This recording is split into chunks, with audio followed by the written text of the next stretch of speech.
Everything from clothing to household items are getting more expensive each day. The world of fast fashion has complicated clothing production by shipping cheap parts around the world to whoever can sew them the cheapest. And now you, the consumer, are paying the price with rising costs.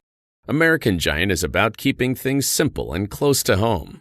They aren't affected by tariffs because their products never leave the U.S. Skip the tariff and snag yourself American-made clothing with American Giant. Get 20% off your first order when you use promo code STAPLE20 at american-giant.com. That's 20% off when you use code STAPLE20 at american-giant.com. Hello, my name is Jonathan Forster, and welcome to the Multi-Story Thinking podcast on interior design. I'm an interior designer and educator. My job is to improve quality of life and productivity by helping people to create beautiful and practical spaces to live and work in. The Multi-Story Thinking podcast takes an educational slant to the interior design world. If, like me, you are curious about how things are done within the industry, how people got their breaks, and how they've developed their careers, and get some top tips and advice, then this is the podcast for you. So sit back, relax, as we help unravel the mysteries of interior design.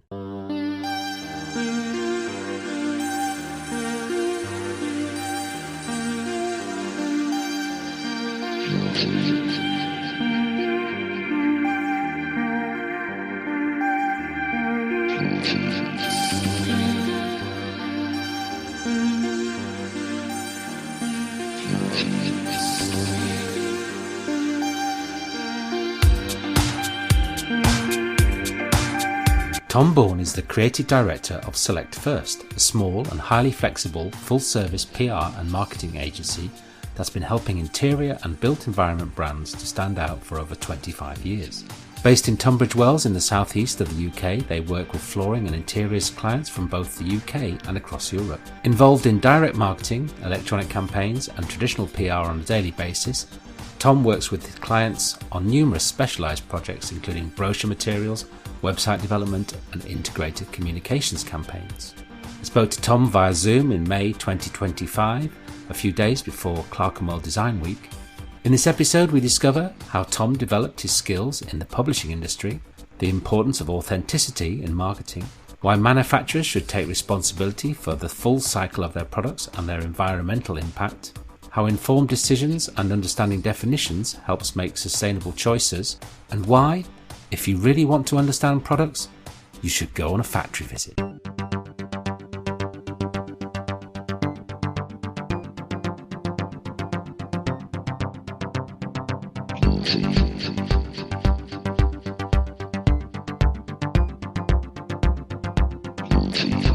I was just looking at your website, and you've been going for 25 years. Yeah. And in an industry which, I mean, you're specialising in interiors, which I think is obviously why I'm talking to you now and why I originally met you as well, of course. But that's right. Tell me how that all kicked off. And okay, let's rewind right back to the beginning then. So probably even a few years before I joined. So I completed a degree in English and philosophy. So I have no kind of formal communications qualification, but I then got a job as a sales guy, actually selling classified sales space in the back of an industry magazine, a flooring industry magazine. And I was atrocious. I mean, possibly the worst person for that sort of job. You know, I just didn't have the resilience, the thickness of skin, the tenacity to just keep hassling people, you know. And there was a role came available for a trainee sub-editor. So I took that, went from there really. So I spent probably first 8-9 years of my career kind of in trade journalism, rising up to group editor, looking after a couple of magazines. And then I met my business partner through that relationship, a guy called Miles, and he had purchased Select First from family friends. So they were looking to retire. He'd been in the travel industry. It was a time of, is it 9/11? 2000 and something. Yeah, where the Twin Towers. So he was working for Thomas Cook. Yeah. He obviously had to downscale because tourism kind of collapsed. So he took voluntary redundancy and bought the company from his parents' friends. Now, back then we were like a really traditional kind of PR agency, primarily looking after the UK kind of domestic carpet industry. Yeah. So it was very much like press release cycle, transparencies, marking out the back of transparencies, all of that kind of stuff. Old But school. yeah, like proper old school, PR was our main focus.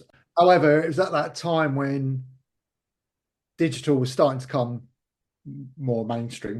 We had Blackberries back in those days, and I remember convincing Miles to get a Black, and I was, and then I've got queuing up for 3 hours to get the first iPhone. It was that time of that kind of real transitionary time, and that point is when we evolved the business and we started doing more things. I had kind of a multidisciplinary skill base, so I could page layout. I could use Illustrator, a little bit of Photoshop. You'd learned all that whilst working for the magazine. Yeah. Well, when you're in trade publishing, and particularly in the flooring sector, it was really hands-on. We had a really small editorial team, so you had to be able to do a little bit of everything. So you had to go out and be able to, visit sites and do interviews, but also you had to be able to knock out a few pages, as the monthly deadlines approached. So, and really, Select First evolved from there. So we became probably more of an all-round kind of comms and marketing agency. So we'd work with clients across, everything from PR to brochures, websites, email campaigns, and then obviously as social media really started gathering speed, into social media as well. So that's probably where we are currently. We're a multi-service marketing agency. There's 4 of us. We're small. We've always kept it small and niche, and I think that has been something of an advantage. Of course, it does pigeonhole you slightly, and it perhaps sometimes causes worry about, we're not diverse enough. What happens if the bottom falls out of flooring, and we're all going to be jobless and wondering how we're going to pay our mortgages the following month. But it's also been a bit of a strength for us because I think we've got expertise and knowledge in the sector. So it's really focused on those quite niche start with flooring. I know you do more, you've got a wider roster at the moment now, but all the kind of expertise in that area. I mean, that's what I found really fascinating when I first met you, is that the amount of knowledge you had about flooring was do you know what? It's kind of scary, isn't it? I think, yeah. And sometimes I question, I'm writing stuff and it feels like I've been doing, well, I have, I've been doing this pretty much since I left uni. Yes. I'm my late 40s now. So it's been a long time, and you do build up knowledge. And I really do think that has advantages because we understand the product. I think that's really important. I think, as a marketeer, which we are, as opposed to traditional PR, where you have to have good product knowledge. You have to understand the sector. You have to understand the challenges of things like route to market, because flooring has 2 distinct kind of channels. On the commercial side, you have kind of distribution and contractors. Yeah. And then obviously you have direct specification. So knowing how those 2 different markets work, knowing the different flooring types, because it is, it's quite geeky. I mean, it's a highly engineered product. A lot of the floors, they have multiple layers. There's a lot of thought, a lot of development that goes into them. And that's always the trouble with that sort of product, is because it's flat. Yeah. Right. It's harder for people to kind of get their head around, where you can see in a piece of furniture or something like that, you can see the engineering, you can see craftsmanship. In flooring, you're just looking at kind of a it's flat often taken for granted, isn't it? I mean, as an interior designer and also teaching interior design, students, the last thing they think about is the floor quite often, and the ceiling, and they'll just whack something down, and you've got this idea that it's going to be vinyl or something, but actually the products are so diverse, and also the difference between them. It's practically impossible, I think, to look at a product from a distance and tell the difference between one and another. Yeah, I think that the idea of imitation as it's very good now. Some of the latest generation products I've seen coming out, I mean, you'd be hard pushed to tell it wasn't real wood or, or ceramic. Yes. Yeah. And I think that, it's the idea of it almost being an afterthought that I've always struggled with a little bit because I think it has such a big impact on You you. mean that in the specification process? Yeah, It's the yeah, last thing it people always think. seems, we always get this de-engineering thing with flooring where, there is a budget, the budget goes on, furniture and then flooring is like, oh, well, we want this, but actually we can't quite afford it now. Yes. Yeah. What have you got that looks the same, but it's Yeah. cheaper? Yeah. Yeah. No, and that's a big challenge my clients face. I often think, when you think about it as a surface within a building, it's the one probably people are actually, well, it is the one people are in contact with the most. Everyone touches it. Yeah. Granted, you Yeah. can't feel it, because you're wearing sole, Yeah. the soles of your feet are protected with rubber soles, but you're on it all the time. Yeah. Yeah. And its impact, I think if you've ever been into a building where, the floor's not in great nick, Yeah. it brings, even if everything else is nice, it can really bring it down. Yeah. Yeah. Yeah. Well, I And think things like the, acoustic qualities and the cushioning sometimes and what it feels like underfoot, the sound it makes, those are all yeah, important elements of the experience of space, which slight changes in the spec can really influence. I mean, exactly. that's what I enjoyed about when I first met you, and we did that tour around the IVC factories in Belgium. Mind blowing, honestly. I've never seen anything like it. There's several layers of, well, loads and loads of layers of being built up on this machine that ran for. Yeah, I mean, Yeah. it is the production of it is pretty insane, and yeah, it's something that's always fascinated me. I love a good factory tour. Yeah, I mean, who doesn't love a good factory tour? I mean, sure, exactly. there are people out there that don't, but I'm for one of a great fan because I think it really gives you an understanding of the product. I remember going around a carpet tile factory where, and carpet tiles have always been seen. I've always viewed carpet tiles as quite like an advanced product. Right. I went around this one factory and it was kind of just like bats of bitumen, and like bitumen all dripping down because that's how they used to back carpet tiles. Now it's all like polyethylene and recycled polyester and all this kind of stuff. Yeah. Back then, and I was kind of shocked by like how old it felt, and so now when you go around one of these, highly efficient factories, and you mention IVC and they're a Belgian manufacturer, and that's all about linearity and efficiency, product raw materials come in one end, it goes all the way through and comes out as like finished product at the other. Whereas, in the UK, what you tend to get are these kind of, it comes in here, and comes out there and then has to be shipped to another building for it to be finished. It didn't have that linearity. So yeah, the modern flooring production is pretty impressive, but it's costly. These things they're not cheap to make. You're looking at many materials with different layers, and bringing that all together obviously has a cost that, I'm not sure is always considered, perhaps. Maybe that comes down to it being a flat product. I don't know. People don't really appreciate the value that's in that product. Yeah. Because it is effectively one-dimensional. Yeah. And that's the problem, isn't it? It's a bit like, paint in a way. Yeah. Paint, you put it on the wall, it looks nice. Flooring, you put it down, it looks nice. Yeah. But actually it has a big effect. As you said, it's a sensory experience that people have with it, because it does. You change from one flooring type to another. You can, even though you've got shoes on, you can feel it. You can hear it acoustically. Yeah.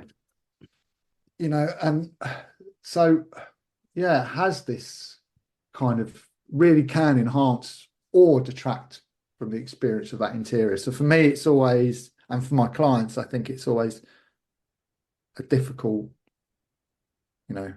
thing to overcome, is how we get designers to think about flooring in a way that perhaps feels more like thinking about choice of furniture or, Yeah, well, the thing that I've noticed, and I guess this is not just the last few years, but over time, I guess it's a bigger awareness of well-being and health and how the design of a space can impact you psychologically. And I've Yeah. noticed suppliers starting to pick up on that, so the well-being benefits of various products, which you might have thought, oh, how's that got a role with that, but I guess it's building that picture, isn't it, of the whole. Yeah, and in that, flooring has an impact as well, doesn't it? I mean, it's supporting the user physically, I guess. Yeah, Floor with more give in it, it's easier on the joints, but yeah, it cuts down on acoustics, so that helps creating a more productive atmosphere. Whether that's for concentration or congregation. yeah, And then obviously the visual impact. That has an impact on someone's yeah, well. yeah. Creating a floor that is pleasing to the eye, that is zoned clearly so people can find their way around the building. All those kind of things, flooring can play a significant role in. Yeah. So yeah, I mean, I just once you get into flooring, I think, and big help, right? yeah, yeah, it's a great tool within the interior design kind of toolbox, of how to help navigation, delineate spaces, Yeah. change atmosphere. Do you think designers underplay it then? I mean, I'm throwing a question back out of you I here. think I think lots of people. Okay, so I haven't been doing loads of research on this. So it's just I know, sorry, I it's just my kind of threw it out there it's as my sense. Yeah, it's my sense of what challenge. I don't think people think about the floor as much. I think we're lots of us, lots of designers, particularly students, are focused on what they can see in front of them. The aesthetic of the elevation. You know, Yeah, because they will. The last thing they'll think about is the ceiling and the floor. And you'll have this amazing elevation, and then there's a white ceiling and there's a oak floor yeah, throughout, everywhere. It's like, okay, it's yeah, the same floor everywhere, and that's students. Okay, so they're learning. They're familiar with looking forward. They don't. It's like everyone never looks up at a building, do they? This sort of thing. The things that if you look up and look down and start thinking about how does design translate into those areas, then it yeah, becomes more complex and more coherent, I think, overall as a space. But I mean, you see lots of people using floor in the design world, for navigation or for decoration, but I think that conceptually there's still a bit of a way to go about, thinking about how you might use that to emphasize thresholds or, subtly change mood. I think it's used as a decorative thing. It's like, oh, we've got a zone here. Let's change the color. It's yeah, yeah, it's lots of people doing that. So I think it's there, isn't it? But maybe, like you say, it's the value engineered thing. It's so much yeah, easier to whack a whole single product through a space, isn't it? A yeah, contractor gets hold of a project and that's what they'll want to do. right, Same, they want to eliminate the fancy patterns, they'll want to eliminate the curves, everything. yeah. So I think, Bit like the bread in a sandwich, couldn't you? You can have the world's best filling, right? But if you yeah, have like a stale, yes, horrible, like, you know, ultra processed white bread, it's like just yeah, not going to be very nice, is it? But if you go for like a nice crusty sourdough, then it's yeah, that's been baked by, bacon yes. that, I that think, very I mean, morning, it's going to be amazing, isn't it? but I think people there maybe is a hierarchy of how people look at the Mm. components of a space and what they're going to spend their money on, and maybe they think that flooring is something that you don't need to spend or you can get away from spending money on. Yeah, and arguably, I guess because it's not something that people physically touch with their hands or, they're not super close to in terms of visual, then I suppose there is a bit of an argument for that. You Yeah, know, and perhaps that's something to do with like the rise of, you know, vinyl and laminates as an alternative to natural products, natural wood, because actually they're about bringing that look yeah, without the price. yeah, yeah. Ultimately, that's why they were invented. People wanted a natural wood floor, but the budget wouldn't stretch. Yes. I mean, that's a Because whole kind of debate, isn't it, really, about what's real and what's imitation. And yeah, I find that quite, I mean, it's an economic thing, isn't it? But when we're talking about, I mean, I was working on this project recently and I wanted a sense of authenticity and history and tradition. So I thought, right, we'll put in a oak floor, but of course we're going to use LVT because it's affordable. And immediately you're putting a fake product into something that's hopefully going to be perceived as traditional and, well established, and that kind of dichotomy there is quite an Yeah, interesting thing to. it's a difficult relationship, isn't it? Yeah, Because it feels like I guess there's a slight amount of compromise in that, but we have to be realistic, don't we? yeah, The budgets are budgets, and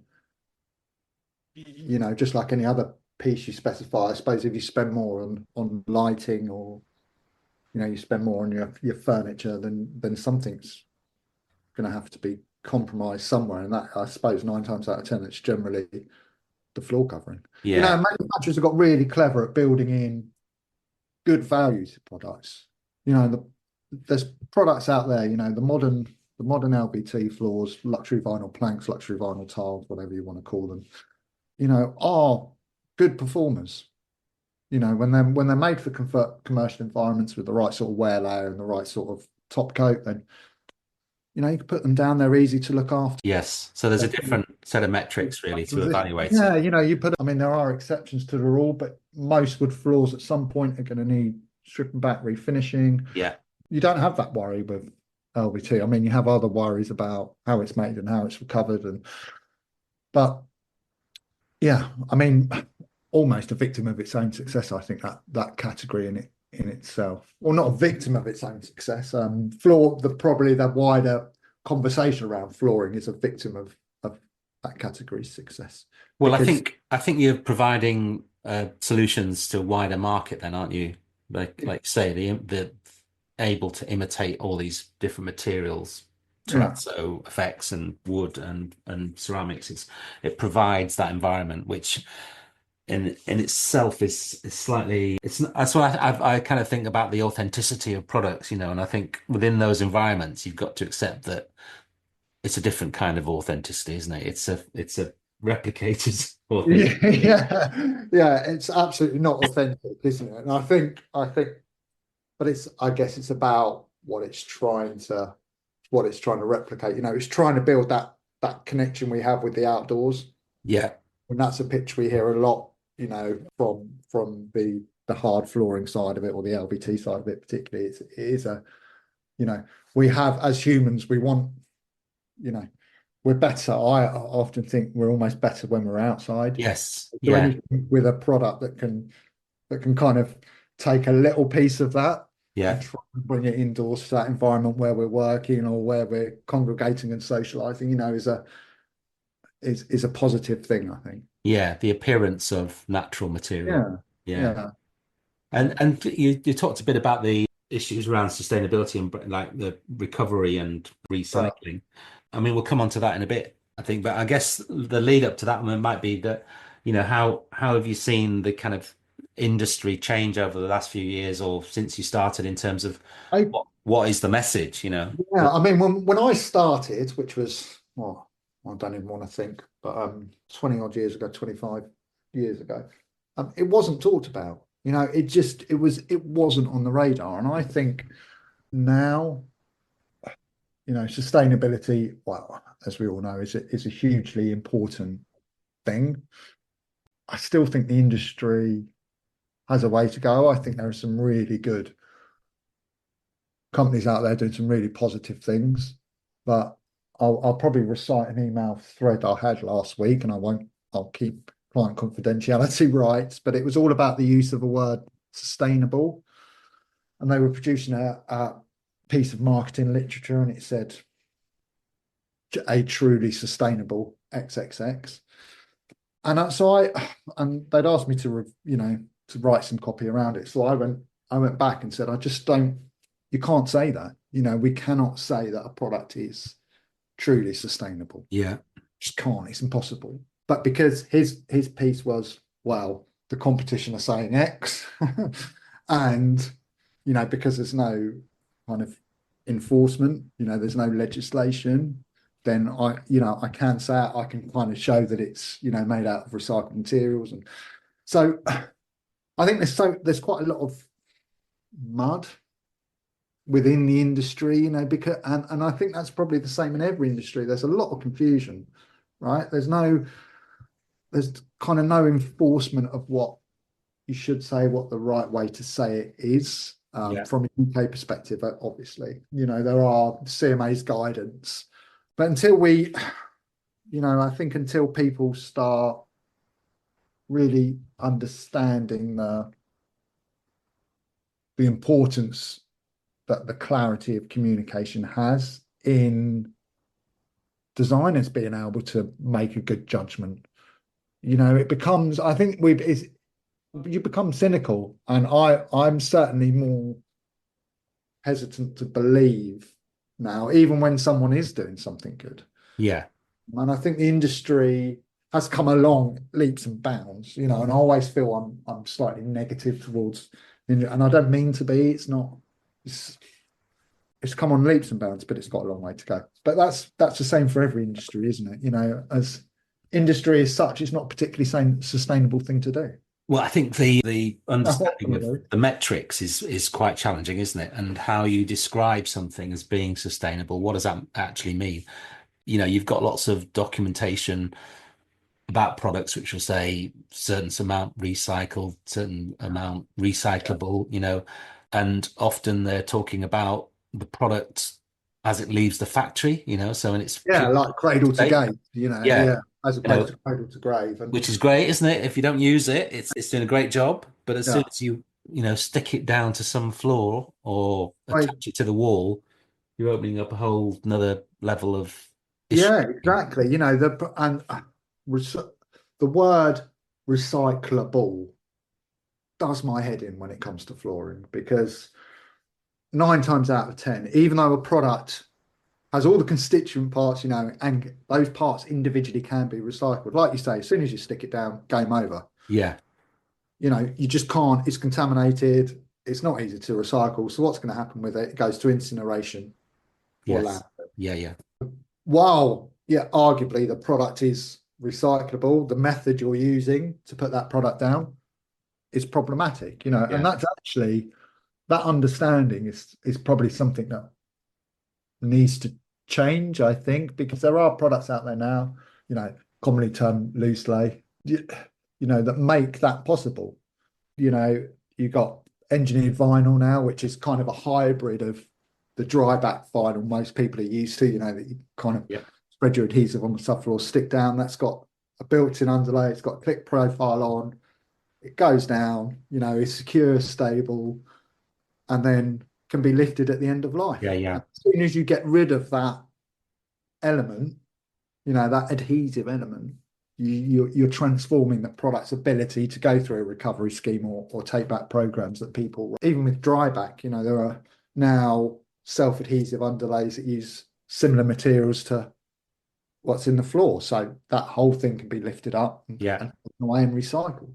So, but to see that term recyclable when someone hasn't got a process or a system in place to achieve that, is really irksome for me. Yeah, that's part of the problem, isn't it? The logistics of recycling are often not something a contractor's got time to think about. No. And I think, obviously they're getting charged more for waste.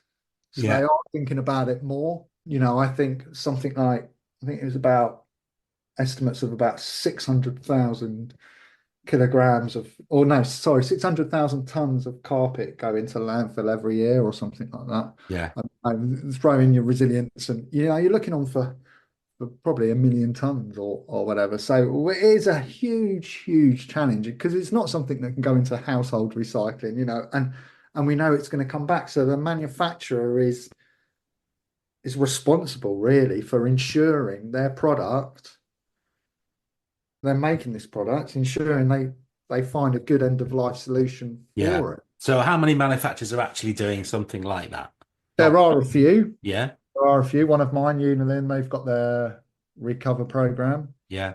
There's an organisation called RecoFloor. There's CR UK, which is Carpet Recycling UK. It's actually now, I think, something like this UK Sustainable Flooring Alliance.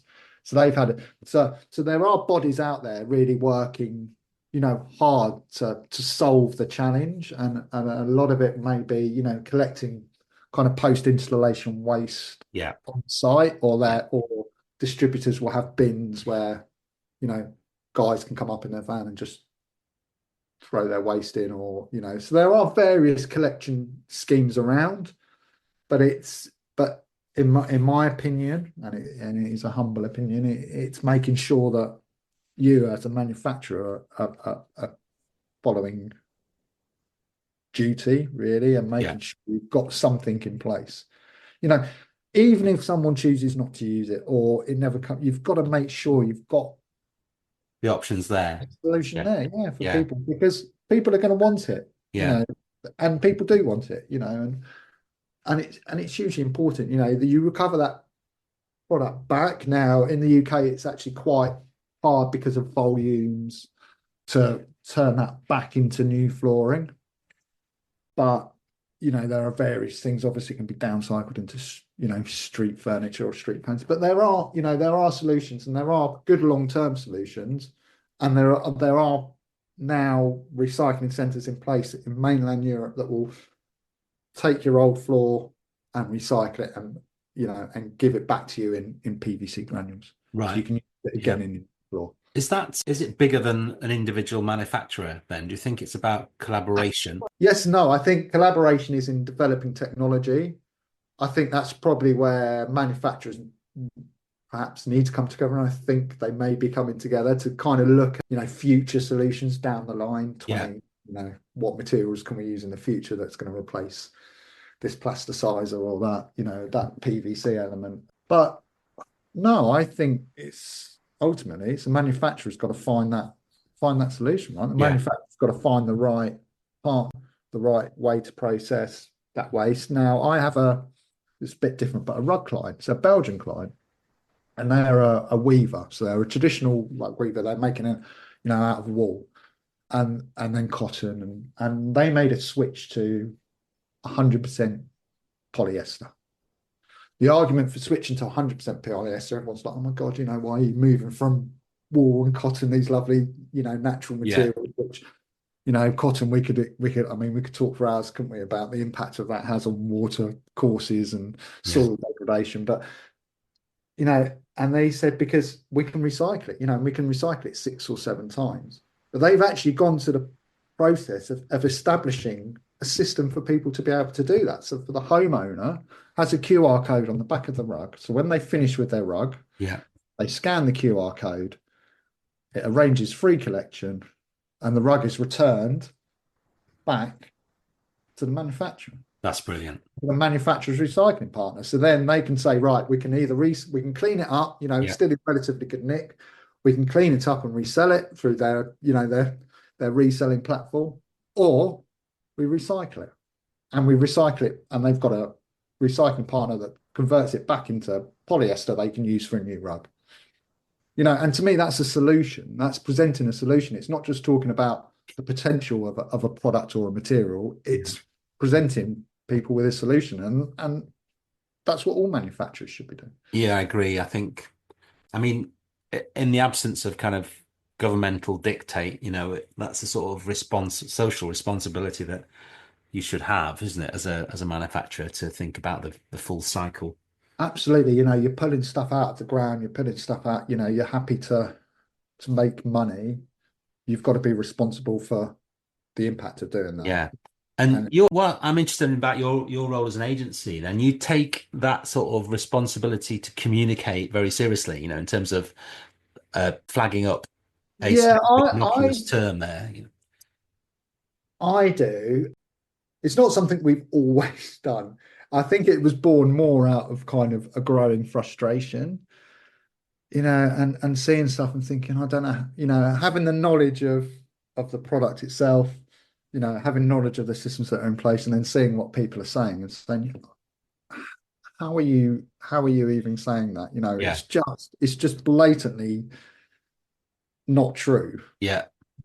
And so for me, I became really frustrated with that kind of lack of honesty and transparency. It had become about marketing. Sustainability was a buzzword, it was a marketing term.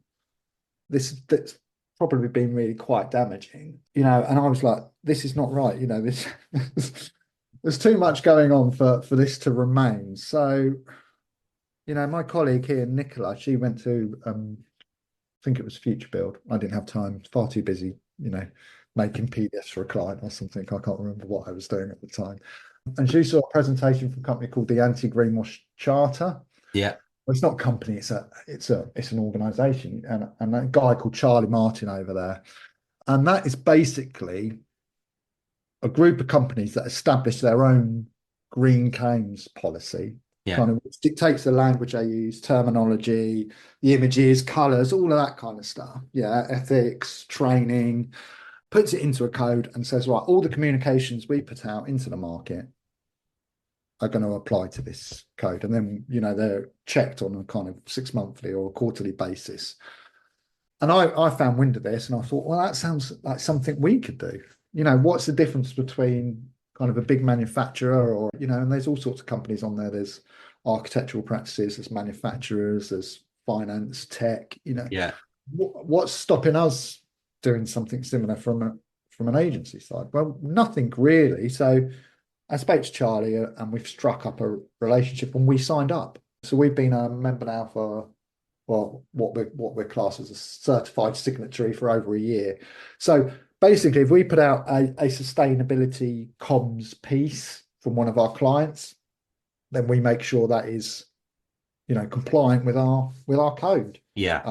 There's a PDF on your website which I've been looking at, which I think. Okay, so that's probably the latest. Is that the latest report or the? Well, it's your policy. I thought, dig into the detail here. Yeah, I think it's your research. Yeah, well, that's it. Yeah, but I think interesting things like using color. You say not to everything green on your website or not your website, but how the psychological impact of color can give you a misleading feeling of sustainability. Also, image selection, right? Don't talk to me now about kind of like people putting on solar panels in green fields on their sustainability page on their website. Or I saw someone's video recently. They clearly used a lot of stock, and it was their sustainability story.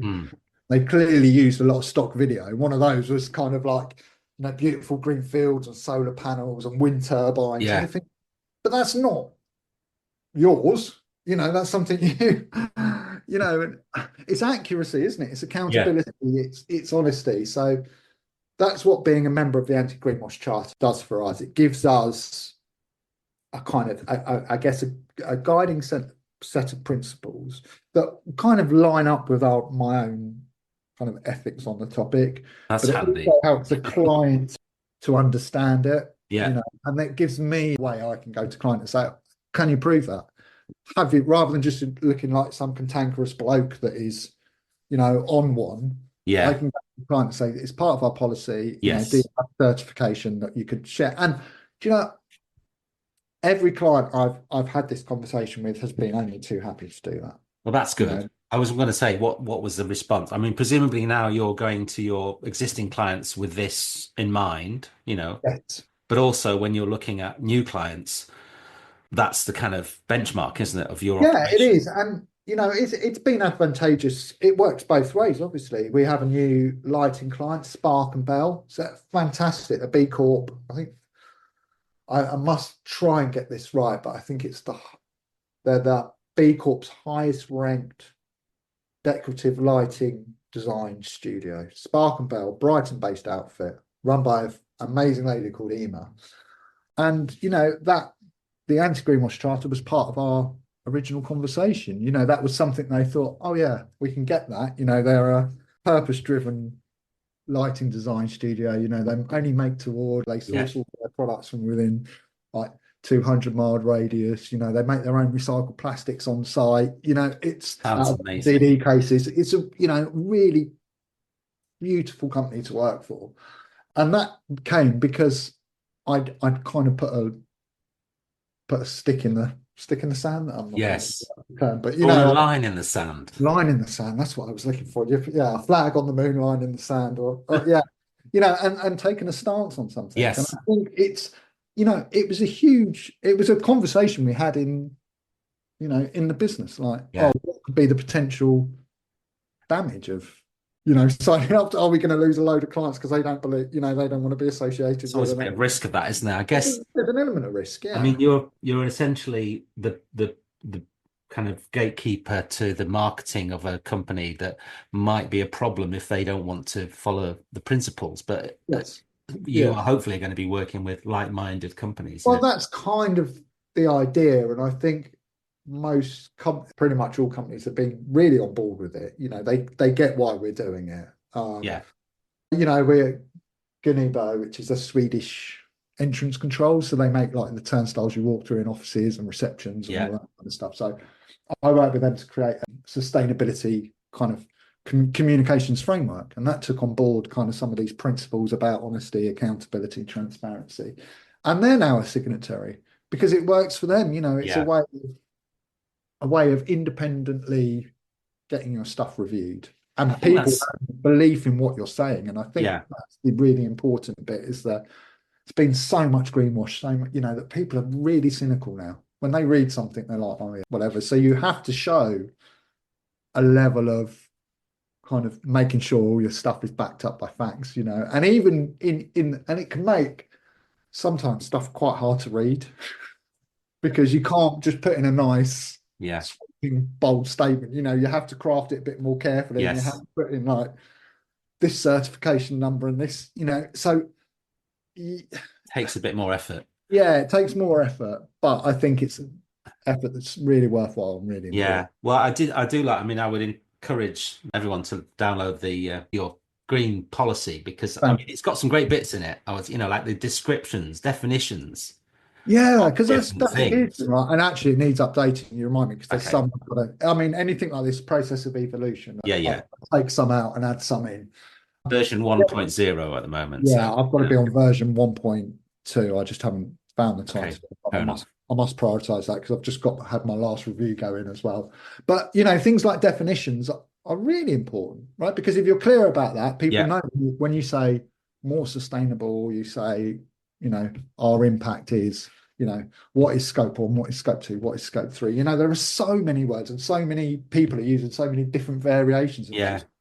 You have to be clear. I think that's great, and it may bring together a kind of group of people who are using the same terminology, using the same kind Yeah, of I think that eventually that would be the dream, that there yeah, is like standardized definitions. yeah, That would be something I'd love to create from an industry perspective. When we're in flooring, when we're talking about carbon emissions, this is what we're saying when we're talking yeah, scope 1, scope 2, scope 3. I mean, there are fairly standardized definitions, but when we're talking about recyclable, yeah. this is what we mean, a What it a needs. Yeah. product or system that allows you to recover the product at end of life. That's recyclable, not it's got stuff you can put back in, but you stuck it down. So Yes. Yeah. I think it's really it's good. clearing up all that mud, Yeah. right, and just stuff nice and transparent for, and that way designers and specifiers can start believing in what people are saying, and they can make better specification decisions. Yes. They can think, well, actually, we could put a dry back LVT down, we can stick it down for X, or we could use this self-adhesive underlay, which would then in 5 years or whenever it comes, we can then know we can get that recovered Yeah. and reused, Yeah. or we go all out and we get a proper engineered vinyl, that we can loose lay and then just take away, reuse somewhere else, or send back for recycling. Understanding the lifespan, isn't it? That I think from a Yeah, designer's point of view, I think that's really critical. yeah, it would inform better decisions, and I think ultimately that's the point. We want people to make the best possible decision, not only in terms of the visual aesthetics and the functional performance, but also in making better choices that support a better planet. I think that's great. You've got another initiative, 1% for Planet as well, which you're involved Yeah, with. now this is right. This is Von Schunar, who everyone will know is the founder of Patagonia. He's like my business hero, right? This climber, Yeah. just coming up with a couple of carabiners, then fine fit or whatever they were, climbing hooks and grapples, to put in the side of rock, and then actually thinking these are really damaging. We need to find a better way. His whole philosophy's been built around, doing less harm, Yeah. right? The business he's built is fantastic. It's now, well, it's now effectively, it doesn't make any profit, does it? Because it all goes back into environmental causes. I mean, it's the archetypal case study when anyone talks about, businesses that have proven, sustainability can work, and Patagonia is often one that's looked upon. Well, they've got that classic advert, don't buy this jacket. Yeah, I mean, Yeah. it's a legend. I've used that in pictures before. Yeah. It's an absolute, it's a legend of an advert, and clever thinking, and just a different way of thinking, but driven from a point of purpose. Yes. I think that's the difference. I think that's the difference between kind of a founder-related company like we have with Spark and Bell to some of these big kind of corporate stakeholders, where it's all about quarterly reporting. They've retained that ethos of the original vision. Yeah. And I think that's been so fundamental to its continued success. It's really easy to start as a little business like, be a real cool, like founder, purpose-driven business, and then, get bought out and by a load of venture capitalists or floated on the stock exchange. Yeah. And then you're beholden to like quarterly reports. Yeah. Profit and loss, you need to get your profits up, blah, blah. And that's when businesses fall down, because there's no long-term vision. There's not a 5-year plan or a 10-year plan. It's quarter to quarter. We've just got to keep making money. So he set up 1% for the planet. So effectively, it's a group of businesses and a group of kind of environmental charities. Now, as a business, we take 1% of all our revenue, and we give that to environmental causes. So that is primarily 1% for the planet. And you can do that through volunteering, man hours. Yes. Or financial contribution, up to 50% man hours, and the rest is financial contribution. Yeah. Now, for me, we're a small agency. We work in a rented office. It's really hard to get, to make, to kind of reduce our emissions by switching to green electricity, because we've got 6 other people in the building. We've got a landlord, and they're, Yeah. So, and we still have an impact. We leave a trace. Whether that's me driving to work in my little pan, or my colleague in his pickup, or Nicola who walks to work. Toby who lift shares. She's making an effort then. She's making a real effort. I mean, she does live 50 yards around the corner. So it probably helps. Whereas and I live my argument for having to drive to work is because I live in the countryside. There's no public transport. I can get to work otherwise. Okay. I'm near a train station, all of that. Otherwise, of course, I would. I've got completely gotten sidetracked. But yeah, so you're looking for a way of contributing. Yeah. And I think it's just a nice thing to do, right? We can find organisations, and there's thousands of organisations all over the world, and we can find some locally to us. So that means we can then go and volunteer there. Yeah. And just make kind of a bit of an impact outside of our own business, that's actually meaningful. Do you do that as a team? Or we will be doing it. We've only just signed up within the last 2-3 months, and it's really silly because I knew 1% for the planet for years, and it never even tweaked. Yeah. And then met a lady called Madeline Postman, who runs Grain, which is a really interesting kind of sustainability, and they're pure like sustainability focused marketing and branding development. And she sits on the board, and she said, why are you not a member? And I was like, actually, that's a really good point. I think we should be. So we'll sit down as a collective, because we've all got a different opinion on what's important to us, right? What's important from a nature perspective, so it's got to be inclusive. It's got to be us. It can't just be a diktat. It's not just me sitting down and saying, right, we're going to do this, and we're going to go out and spend X amount of hours here. I want it to be like people doing it together. Yes. That's more powerful. People are more engaged. So yeah, we'll be looking at organisations close to home that we can go out and support in man hours as well as financially. Yeah. But I'd encourage any business to do it. It's really easy to sign up. It's pretty straightforward. You're not having to shift your manufacturing base or change your raw materials, but it's just something you can do it's a sort of add-on, isn't it? Yeah, and it works great for businesses that maybe don't have like really traceable impacts because they're not manufacturing, or they're more service based. It's a really good thing for them to do. Yeah. So what's the late? Have you been on? You haven't been on one of these? Not yet. No, we're still trying to find the time to sit down. Quarter one's been a very busy quarter for us all. We've got Clerkenwell Design Week coming up, I think. Yeah, of course. Next Yeah. week. So, yeah, there's been a lot of planning and a lot of trying to get stuff done. So we're planning to sit down, well, very soon. Now the weather's turned a bit nicer. I think that's great. I mean, there's a network locally who meet, well, run locally, but they meet via Zoom. Positive Nature Network, Yeah, an offshoot of the Exeter Business Network that I'm part of, yeah, and they are sort of focused. Not sort of. They are focused on green issues, yeah, sustainability, and have Zoom meetings with various interesting people who are doing stuff in that area, and then they yeah, do volunteering, so they're going to pick litter off the beaches, yeah. or this, that, and the other locally. It's Devon based. I haven't been on one yet. I should go. You should But go. You should go, yeah, definitely. and I suppose it's these little initiatives chipping away, really, that are starting to Yeah, shift the mindset. and I was reading something people saying about, people are just bored of having sustainability rammed down their throat, until there's regulatory change, people aren't really going to change. Yeah, But I think there's a degree of just like doing little things, little actions, little steps, make big change. yeah, If we're waiting for like these big seismic shifts, they're not going to happen. What we need is lots of people taking lots of little steps. yes, It becomes more, an organic, as it rightly should be, an organic process, that will fuel people just thinking a bit more carefully.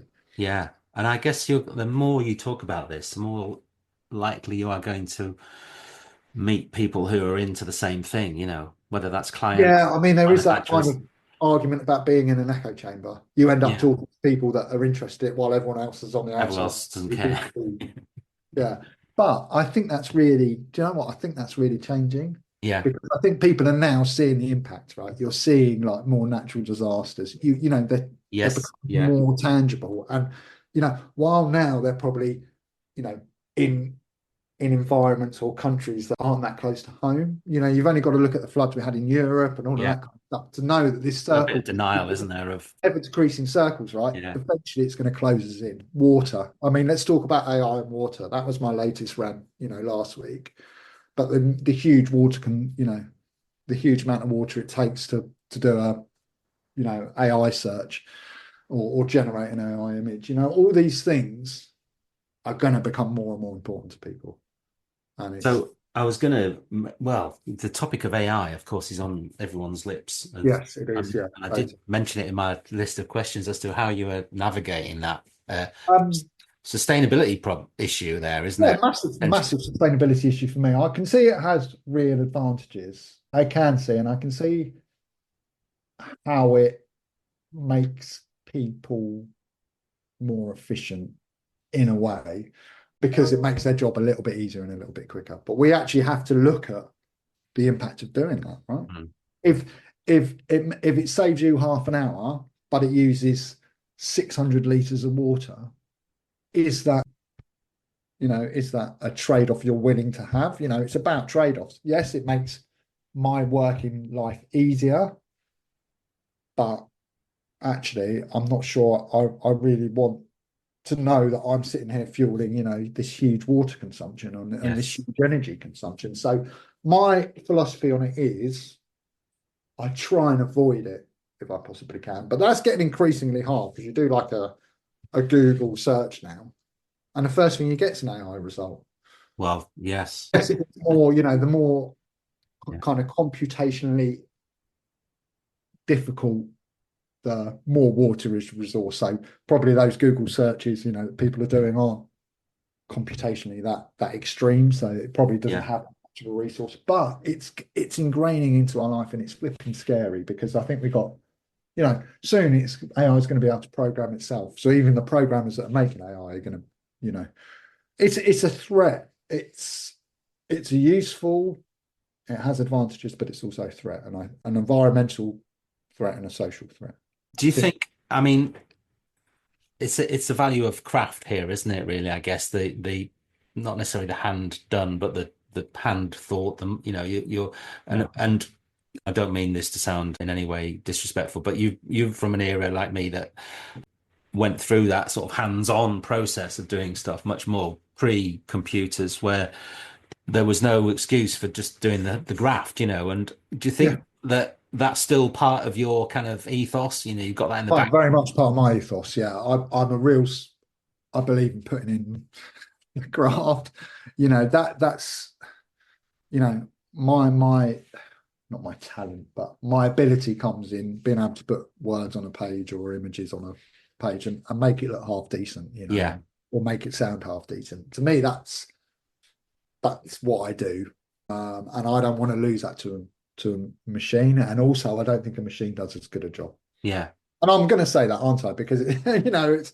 But I honestly don't. I think there are some real, you can see it, and you just see this dearth of like kind of AI drivel that comes out, and I've spent 20 years in the industry, so I know the industry. I know what to say here. I know what is a reasonable thing and what is yeah, unreasonable. And yeah, it's slightly, I think it, and I think that's true of anyone that has kind of a creative background. It's slightly offensive to think that a machine, or for people to think that machines are as good as humans at doing that sort of task.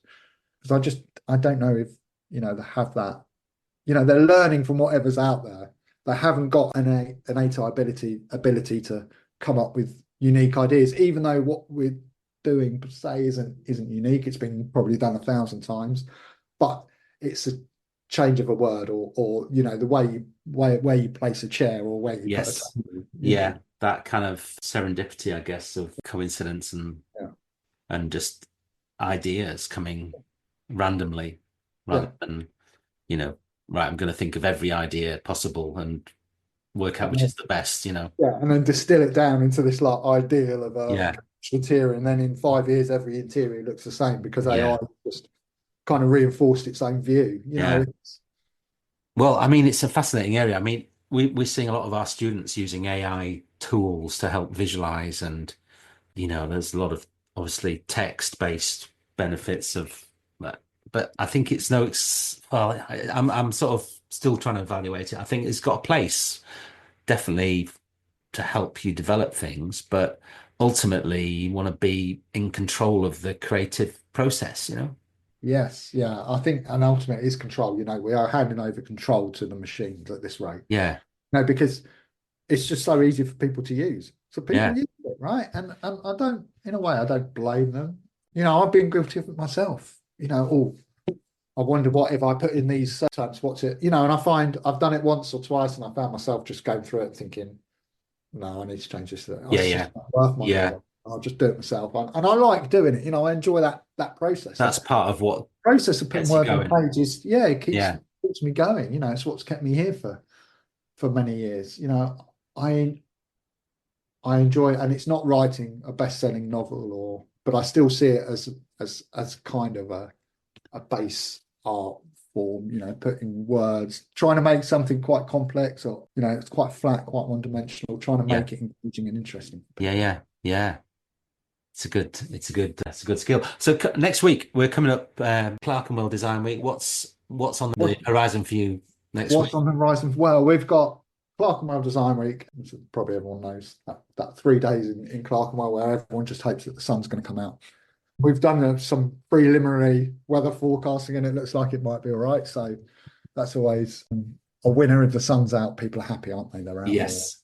Yeah. But we work with a client called the Gallery Clerkenwell, and they're basically a collective of brands that share a showroom space on Great Sutton Street. So most people probably know Slaughtered Lamb, having so pretty much opposite. And we're doing like some game-based thing. We've gone a little bit off-piste, I guess, this time around. Traditionally, we've always done workshops.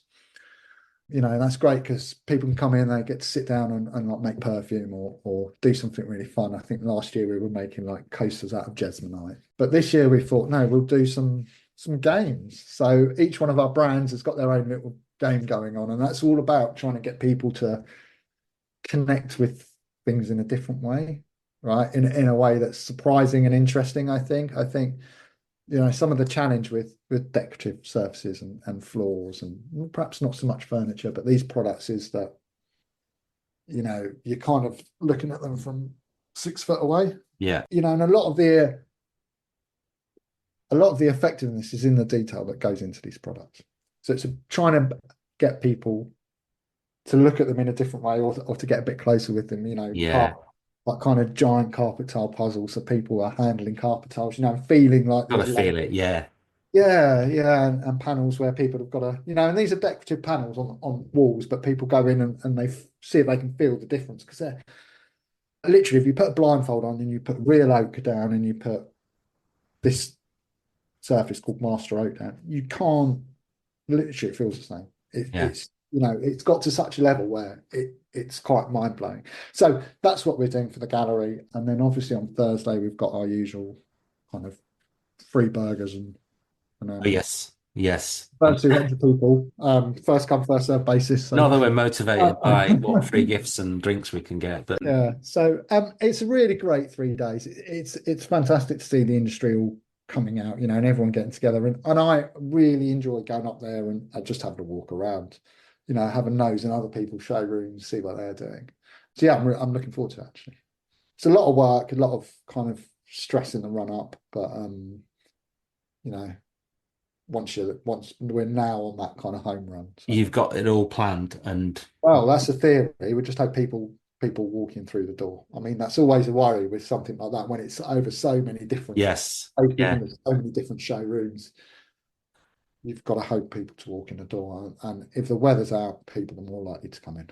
well, the sunshine, if it's sunny on, I mean, you're right in this, well, there's so many epicenters of the Clerkenwell experience, aren't there? But you've got fairly Yeah, I mean, central. it is a really good road. Yeah, Thursday night when the whole road is like full of people, it's yeah, great.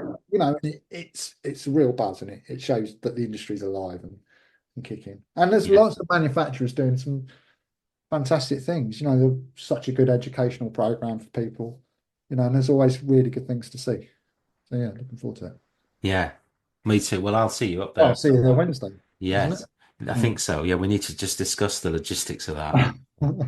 various conflicting and things to juggle. I can't. You just let me know. I'll be I will there. do. Don't worry. Give me a call. But that's what we've done over. I think we've done about an hour. Yeah, I think we have. We covered everything. I'm pretty sure we have. I Yeah. think everything on the talking point. Sorry if I rambled on a bit. No, that was great, honestly. I was thinking, yeah, I don't want to finish on the Clerkenwell stuff, actually. Maybe but I was just wondering when to put it out, whether to get it out before Clerkenwell. I'm spying a marketing opportunity here to try and boost the numbers at the gallery. Yeah. That's why I was putting that Little plug. Yeah, little plug. Yeah. So what I mean, I want to try and get is the what are you doing it for? Where's the enjoyment for you? Oh, right, okay. What in Doing what you do. doing what I do? Oh, yeah. You don't enjoy it. No, I do. I do. I think we all question at times, don't we? But no, 9 times out of 10, I do enjoy it. I guess it's about seeing stuff you've done out there. I Yeah. guess it's like being an interior designer, right?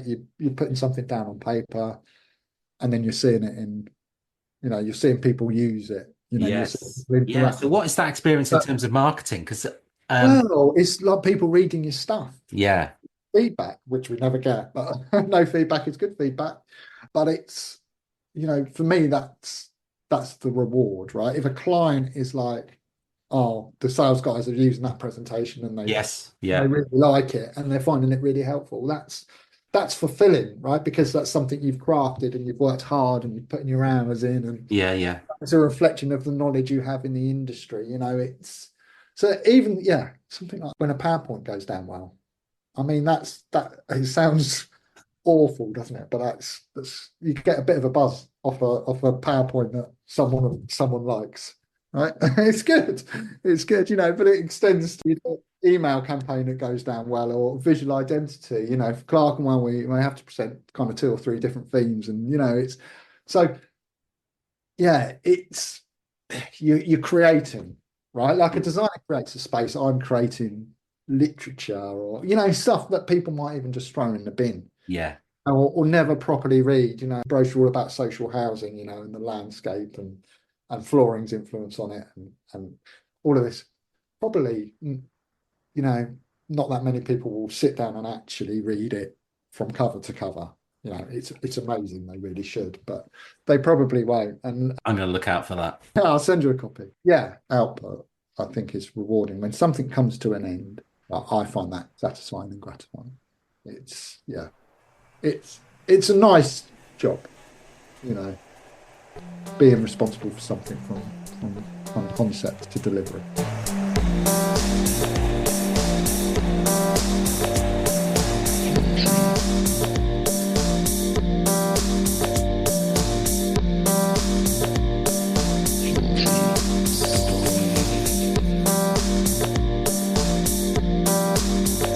I'd like to thank Tom for taking the time to speak to me. What's really evident from talking to Tom and having worked with him in the past is he has such an immense amount of knowledge on product that he brings to bear on his approach to marketing, which is really invaluable and something that you just can't replace. The understanding of the product, the context, and how to sell to exploit those attributes and to demonstrate why you should be selecting a product. Combine that with the approach to sustainability and his anti-greenwash charter, we're seeing a really purpose-driven approach to taking responsibility and authenticity within the marketing of the products that he represents. I've put some links in the show notes to the 1% for Planet and anti-greenwash charter, plus Tom's details and links to his website for Select First.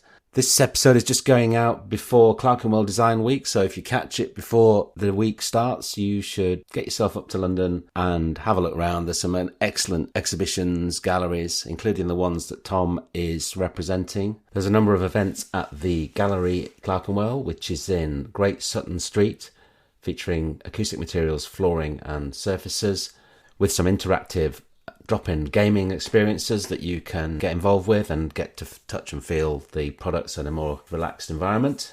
The approach to sustainable use of materials is very much a part of the multi-story thinking ethos when we're designing for our clients.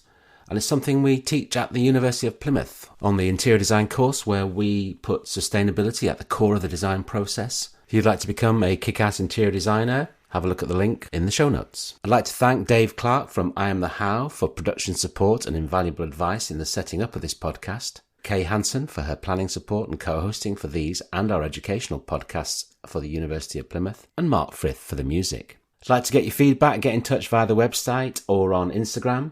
Thanks for listening. Bye for now.